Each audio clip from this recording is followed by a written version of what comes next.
नमस्कार मैत्रिणींनो, मला 206 क्रमांकाची ओवी थोडी घाईघाईत संपवावी लागली. मी 206 क्रमांकाची ओवी वाचते आहे. हृदयी हाची न समाये, हृदयात हा संशय मावत नाही. हृदयात म्हणजे मनात. हृदय, मन आणि प्राण हे अशा एका धाग्यात गुंतलेले आहेत. तर हृदयी हा न समाये, हा म्हणजे हा संशय. इतकं त्याचं पीक वाढतं, विश्वासाचा मार्ग त्याला दिसत नाही आणि तो मनात मावेनासा होतो. बुद्धी ते गिवसुनी ठाये, बुद्धीला शोधत शोधत तो बुद्धीलाही व्यापून टाकतो. ठाये म्हणजे व्यापून टाकतो. गिवसुनी म्हणजे शोधून, म्हणजे तो फक्त मनातच राहतो असं नाही आहे. तो बुद्धीलाही शोधत जातो आणि बुद्धी व्यापून टाकतो. ठाये ठाये मन आणि बुद्धी हे आपल्या देहाचे बाले किल्ले श्रोते हो. आपले जे शत्रू असतात ना, काम आणि क्रोध, काम, क्रोध, लोभ, मोह, मद, मत्सर हे त्रिगुण, तो तामस गुण, रजोगुण आणि काम आणि क्रोध हे मुख्य शत्रू, यांच्यासाठी ही वसती स्थान आहे. हे व्यास महर्षींनी अर्जुनाला खूप छान सांगितलं आहे. काम एष क्रोध एष रजो गुणसमुद्भव महाशनो महापाप्मा विद्येन वैरणम. अरे हे वैरी रे आपले.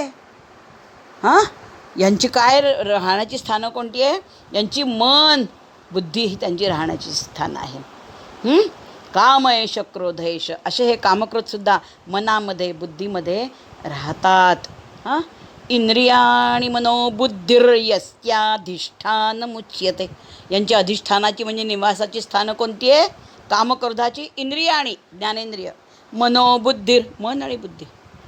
म्हणजे मन आणि बुद्धी हे शरीराचे बाले किल्ले श्रोते हो.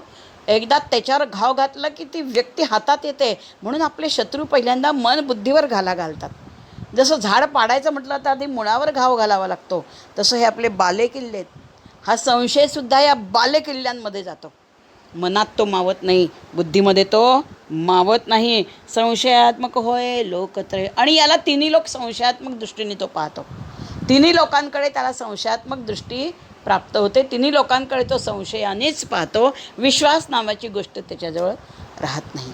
एवढं संशयाचं हे भयानक रूप वर्णन केल्यावर आता गीतेचा आपल्याला 41वा श्लोक पाहायचा आहे. श्रोते हो, आपण कळसापाशी उभे आहोत. याच्यानंतर कळस श्लोक येणार आहे. 41वा श्लोक मी वाचते. योग संन्यस्त कर्माणै ज्ञान संच्छिन्न संशयम आत्मवंतन्न कर्माणि निबध्नन्ति धनंजय. धनंजय हे संबोधन वापरलंय. धनम जयती, यज्ञासाठी धन चांगल्या मार्गाने पराक्रमाने मिळवून आणतो म्हणून अर्जुनाला धनंजय नाव आहे. हे धनंजया, आता हे संशयाचं तुला इतकं वर्णन केलेलं आहे मी. माऊली म्हणजे ज्ञानेश्वर आपले योगेश्वर श्रीकृष्ण म्हणतात आहे अर्जुनाला की अरे धनंजया, म्हणून तू काय कर आता? योग संन्यस्त कर्माणम, तुझ्या ध्यानयोगाने, संन्यस्त कर्माणम ध्यानयोगाने तू कर्म संयमित कर. ज्ञान संच्छिन्न संशयम. आता शेवटची ओळ आधी पहा. कर्माणी न निबध्यन्ति, ही ओळ पाहिली की आपल्याला सगळं कळेल. कर्माणी असे असे असे कर्म न निबद्धन्ति, माणसाला बंधनात टाकत नाहीत. कोणत्या माणसाला? ते आता ह्या पहिल्या ओळींमध्ये सांगितलेलं आहे. कर्माणी हे धनंजय, कर्माणी न निबद्धन्ति, ही कर्म माणसाला बंधनात टाकत नाही. कोणत्या माणसाला?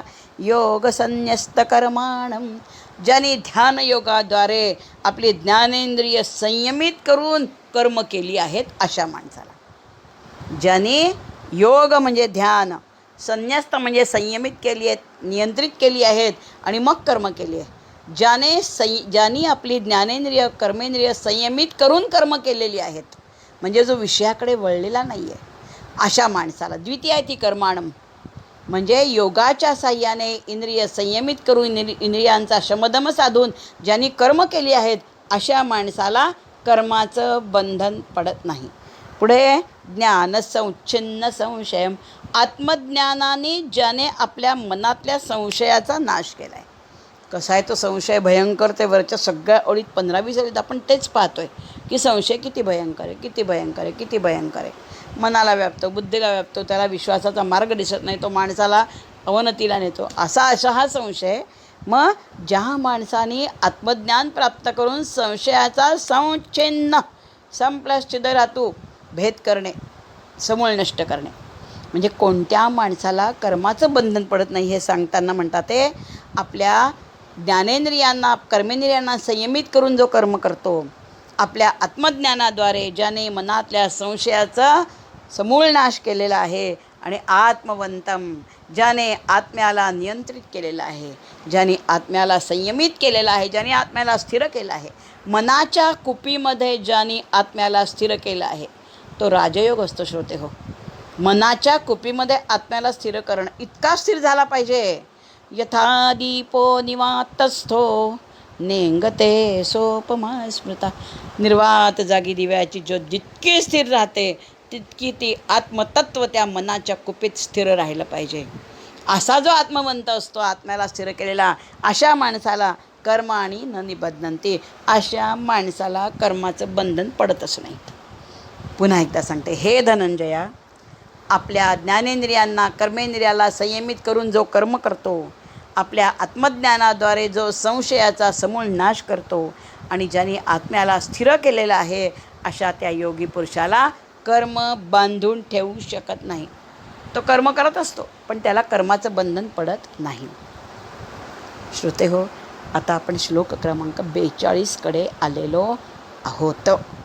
आपल्यावर व्यास महर्षींची, योगेश्वर श्रीकृष्णाची, ज्ञानोबा माऊलींची आणि माता सरस्वतीची असीम कृपा आहे, असीम कृपा आहे, असीम कृपा आहे, अपार कृपा आहे की आपण ज्ञानेश्वरीचा 4था अध्याय पूर्ण केलेला आहे.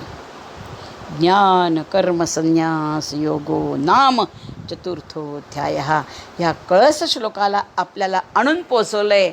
एवढ्या सगळ्या पायऱ्या आपल्याला हाताला धरून चढवल्या हो.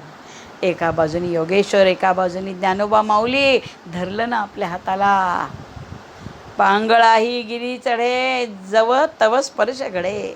त्यांच्या स्पर्शाने सुद्धा बुद्धीने पांगळे असलेले आपण आज 4थ्या अध्यायाच्या कळस श्लोकाला पोचलेलो आहोत. श्रोते हो, फार मोठी गोष्ट आहे, फार मोठी गोष्ट आहे.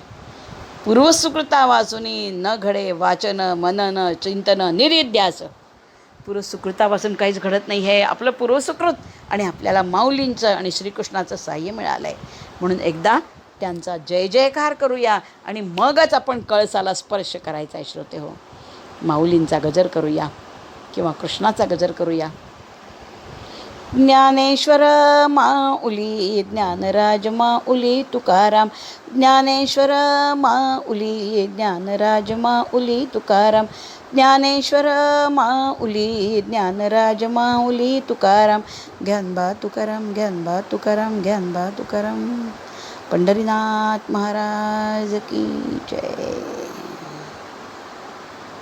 योगेश्वर भगवान की जय. कृतज्ञतेने सगळ्यांच्या चरणी माथा टेकवू, योगेश्वर माऊली यांना शिरसाष्टांग नमस्कार करू आणि त्यांच्याच कृपेने आता पुढचा आपण कळस श्लोकाला स्पर्श करूया. श्लोक क्रमांक 42, 4थ्या अध्यायातला शेवटचा श्लोक. तस्माद ज्ञानसंभूतं हृस्तं ज्ञानासीनात्मनः चित्वैनं संशयं योगम् उत्तिष्ठ भारत. भारत हे संबोधन अर्जुनाला केलेलं आहे.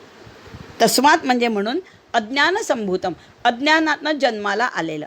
सम अधिक भू धातूचा अर्थ जन्म घेणे, ज्याच्यातून जन्म त्याची पंचमी असते म्हणून तस्मात ही पंचमी आहे. तस्मात अज्ञान संभूतम म्हणून अज्ञातनं जन्माला आलेला रुस्तम हृदयात स्थिर असलेला. हृदय स्थिर हा रुस्तम. रुस्तम शब्दाचा संधी कसा करू आपण, हे समास कसा करू. हृदय स्थिर हा आपल्या हृदयात स्थिर असलेला, हे संशयाचं वर्णन आहे बरं. म्हणून तस्मात म्हणजे म्हणून अज्ञान संभूतम अज्ञातातून जन्माला आलेल्या, रुस्तम हृदयात स्थिर असलेल्या. नंतर एनम संशयम चित्वैनम शब्द आहे पा पुढे. तो संधी कसा आहे, चित्वा अधिक एनम, चित्वा अधिक एनम, त्यातला एनम उचलाचा आहे. एनम संशयम दोन्ही द्वितीया. या संशयाला एनम द्वितीया आहे. एषः येतो येते प्रथमा एतम एनम द्वितीया. संशय द्वितीया. संशय संशयू संशय प्रथमा संशयम द्वितीया. द्वितीयेचा अर्थ स लाते स ला नाते. या संशयाला एनम म्हणजे या, संशयम म्हणजे संशयाला. कोणता संशय, दोन विशेषणं. अज्ञानातून जन्माला आलेल्या आणि हृदयात स्थिर असलेल्या या संशयाला चित्वा, छेदून. चित्वा, छेदून. चित्वा म्हणजे समूळ नष्ट करून. मग काय कर पुढे? ज्ञान असिना आत्मनः. तुझ्या स्वतःच्या ज्ञानाच्या खड्गाने. ज्ञानच्या पुढे असी शब्द आहे.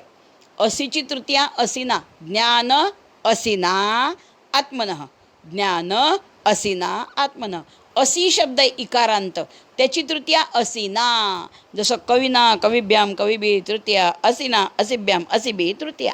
तृतीयाचा अर्थ के द्वारा, च्या द्वारे, तुझ्या ज्ञानरूपी तलवारीद्वारे संशय, या संशयाला चित्वा म्हणजे छेदून, योगम आत्तिष्ठ उत्तिष्ठ, कर्मयोगाचं निश्चय करून, उत्तिष्ठ म्हणजे उभा राहा. इथे योगम म्हणजे कर्मयोगाचा निश्चय कर. योगम आत्तिष्ठ निश्चय करून, उत्तिष्ठ म्हणजे उभा राहा. दोन शब्द आहे, आत्तिष्ठ उत्तिष्ठ. आत्तिष्ठ उत्तिष्ठ. आत्तिष्ठ म्हणजे निश्चय करून. कशाचा? योगम, कर्मयोगाचा निश्चय कर. आणि उत्तिष्ठ उभा राहा युद्धाला. युद्ध कर्मयोग आहे ना. पण आधी उभं राहण्याच्या आधी काय करायला सांगितलं आहे? अज्ञानातून जन्माला आलेल्या, नंतर अज्ञानातून जन्माला आलेल्या, तुझ्या हृदयात स्थिर झालेल्या या संशयरूपी भूताचा समूळ नाश कर आणि कर्मयोगाचा निश्चय करून उभा राहा. उत्तिष्ठ, उभा राहा. अर्जुनाला सांगताय कर्मयोग करायला तू उभा राहा. आत्तिष्ठ म्हणजे निश्चय करून, उत्तिष्ठ म्हणजे उभा राहा. उभा राहण्यापूर्वी काय सांगितलं आहे ते पुन्हा एकदा ऐका. अज्ञानातून जन्माला आलेल्या, तुझ्या हृदयात स्थिर झालेल्या या तुझ्या संशयाला आधी ज्ञानरूपी खड्गाने, अशी म्हणजे तलवार, ज्ञानरूपी तलवारीने तू छेदून टाक, पूर्ण समूळ नाश कर. आणि मग कर्मयोगाचा निश्चय करून तू युद्धाला उभा राहा. शेवटच्या श्लोकात त्याला युद्धाविषयी प्रवृत्त केलेलं आहे. आता याच्यानंतर हे गीतेचं बोधवाक्य आहे. पण आपण माऊलींच्या सगळ्या ओव्या संपल्यानंतरच गीतेचं बोधवाक्य आणि ज्ञानेश्वरीचं बोधवाक्य म्हणत असतो. गीतेचं उपनिषद वाक्य आणि ज्ञानेश्वरीचं बोधवाक्य म्हणत असतो. यावर माऊलींची ओवी क्रमांक 207. ऐसा जरी थोरावे तरी उपाये एके आंगवे, जरी हाती होय बरवे ज्ञान खड्ग. ऐसा जरी थोरावे, इतका जरी हा संशय भयानक असला, थोरावे मोठा असला, भयंकर असला, धोकादायक असला, असा जरी असला तरी उपाये एक अंगवे, म्हणजे त्यातला एक उपाय आहे. आगवे म्हणजे माहिती आहे मला, एक उपाय आपल्याला त्याला माहिती आहे. जरी हाती होय बरवे ज्ञान खड्ग. हातात जर ज्ञानरूपी तलवार धरली तर ह्या संशयाला घाबरायचं कारणच नाही.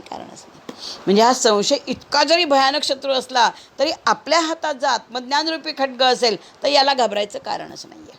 हा उपाय त्याच्यावर, की संशय मनात असेल तर हातामध्ये आत्मज्ञानरूपी तलवार धरायची आहे आणि संशयाचं समूळ उच्चाटन करायचं आहे. ओवी क्रमांक 208. तरी तेणे ज्ञानशस्त्रे तिखटे, निखळहा निवटे, मग निशेष खता फिटे मानसीचा. मग काय होतं त्या खड्गाने? काय होतं? तरी ज्ञानशस्त्रे तिखटे. तिखट म्हणजे तीव्र, तीक्ष्ण अशा या ज्ञानरूपी शस्त्राने, ज्ञानरूपी तलवारीने. ही ज्ञानरूपी तलवार श्रोते हो अति तीव्र आहे, अति तीक्ष्ण आहे. बाहेरची करोडो शस्त्र याच्या पुढे फिकं पडतील इतकं हे ज्ञानरूपी, आत्मज्ञानरूपी जी तलवार आहे, तीक्ष्ण आहे. त्याला माऊली शब्द वापरतायत, तिखटे. या तीव्र ज्ञानशस्त्राद्वारे निखळहा निवटे, हा संपूर्ण नष्ट पावतो. निखळ म्हणजे संपूर्ण, निवटे म्हणजे नष्ट पावतो. एकदा का तुम्ही ज्ञानरूपी तलवार हातात धरली, तीव्र धार असलेली, की हा संपूर्ण नष्ट पावतो. निखळ निवटे, मग निशेष खता फिटे मानसीचा. आणि मग त्यानंतर मनातल्या सगळ्या दुःखांचा नाश होतो. त्याला काय म्हटलं आहे त्यांनी? निशेष म्हणजे सगळ्या, खता म्हणजे दुःख. कुठले दुःख? मानसीचा. मानसीचा खता म्हणजे मनातली दुःख, मनातल्या व्यथा, मनातल्या वेदना, मनातल्या शंका, मनातल्या समस्या, मनातले प्रश्न, या सगळ्यांचा काय होतो? निशेष पिठे, निशेष नाश होतो. एकदा का तुम्ही ज्ञानरूपी तलवार हातात घेतली की हा संशयाचा समूळ नाश होतो आणि तुमच्या मनात ज्या काही शंका, प्रश्न, समस्या, दुःख, व्यथा आहे त्या सगळ्यांचा समूळ नाश होतो. फक्त हातात तुम्ही ज्ञानरूपी तलवार धरायची आहे. ज्ञानरूपी म्हणजे ब्रह्मज्ञानरूपी तलवार धरायची. ओवी क्रमांक 209. या कारणे पार्था उठिवेगी वरवता नाश करोनी हृदयस्था संशयासी. या कारणे पार्था, म्हणून हे पृथापुत्र अर्जुना, उठिवेगी वरवता. वरवता म्हणजे पटकन, पटकन वेगाने उठ बरं. आता थांबू नको. वरवता निश्चयाने, वेगाने, आता वेगाने उठ बरं तू. नाश करोनी हृदयस्था संशयासी. हृदयातल्या संशयाचा नाश करून हे पार्था पृथापुत्र आता तू लवकर उठ, पटकन उठ, चल. तो बसला आहे ना, धनुष्य टाकून, गांडी टाकून बसला आहे तो इथे. नाही करत युद्ध, न करिष्ये युद्ध म्हटलं आहे त्याने. त्याला आता सांगतात ते की आता मनातल्या संशयाचा नाश कर आणि चल आता तू. नाश करोनी हृदयस्था संशयासी. हृदयातल्या संशयाचा नाश करून तू आता उभा राहा. ओवी क्रमांक 210. मला वाटतं आपण इथे थांबूया. 209 ओव्या आपल्या झालेल्या आहेत. आज इथेच थांबू. सूचना होती एक सगळ्या श्रोत्यांना की तुम्ही माझे हे ऑडिओ ऐकत असतात. प्रत्येकाची ऐकायची वेळ आपल्या सोयीनुसार आहे. याला असं बंधन नाही आहे की तुम्ही याच वेळेस ऐका, केव्हाही ऐका. मागेही मी सांगितलं होतं हे.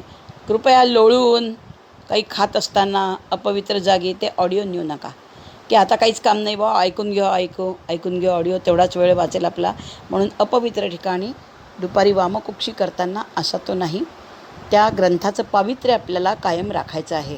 तर आणि मुख्य म्हणजे तुम्ही, एक सूचना आहे, ऑडिओ ऐकत असताना तो बंद करताना तुमचा चुकून मला फोन लागून जातो. खूप लोकांचे असे मला फोन येतात, व्हिडिओ कॉल येतात, साधे कॉल येतात आणि मी उचलले की मग मला सांगण्यात येतं की चुकून लागला. करू नका प्लीज. इत्यलम.